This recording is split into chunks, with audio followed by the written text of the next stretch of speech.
বীরভূমের প্রাচীন রাজধানী রাজনগরে বেড়া শিল্পীরা বেড়া তৈরিতে ব্যস্ত।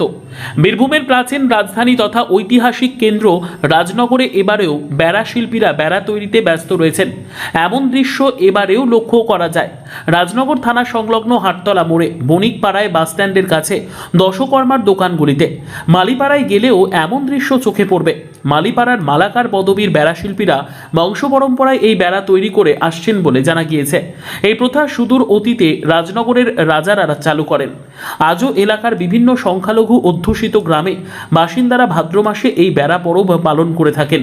স্থানীয়দের বক্তব্য, এটা প্রচলিত বিশ্বাস জলের পীরকে তুষ্ট করার জন্য ও বাড়ির ছোট বাচ্চা শিশুদের নদী, জলাশয়, পুকুর বা ডোবায় যাতে কোনো রকম বিপদ না ঘটে, সেই ধারণা থেকে এই সামাজিক প্রথার প্রচলন, যার ধারাবাহিকতা আজও বজায় রয়েছে।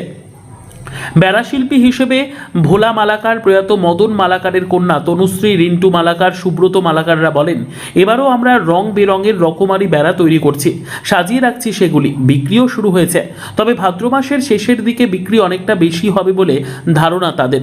বেড়া পরবে শিশুদের উৎসাহ উদ্দীপনা রয়েছে যথেষ্ট।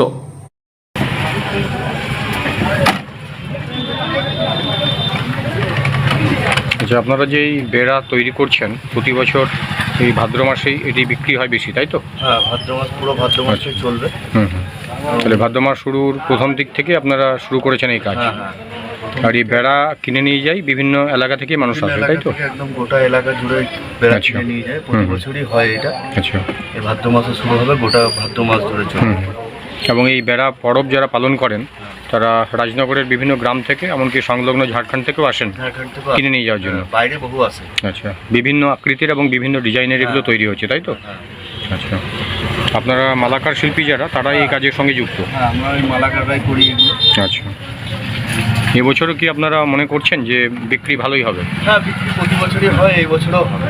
আচ্ছা, মানে ভাদ্র মাসের শেষের দিকে বিক্রিটা বেশি হয়? হ্যাঁ, শেষের দিকে বেশি হয়। আচ্ছা, সাথেই হয়, এক এক গ্রাম একসাথেই করে। আপনারা এই যে শোলা শিল্পী এবং বেড়া শিল্পের যে কাজের সঙ্গে যুক্ত, এটা কি কয়েক পুরুষ থেকে আপনাদের এই কাজ চলে আসছে? হ্যাঁ, বংশ পরম্পরা একদম চলে আসে। এখন বাবাও করতেন বা এখনও করেন, আর আপনিও করেন? হ্যাঁ। আচ্ছা, আপনার নাম এবং পরিচয়? আমার নাম ভোলা মালাকার, আচ্ছা। আমাদের মালিপাড়া বাড়ি। আচ্ছা, এই মালাকার শিল্পী এবং বেড়া শিল্পী হিসেবে আছে?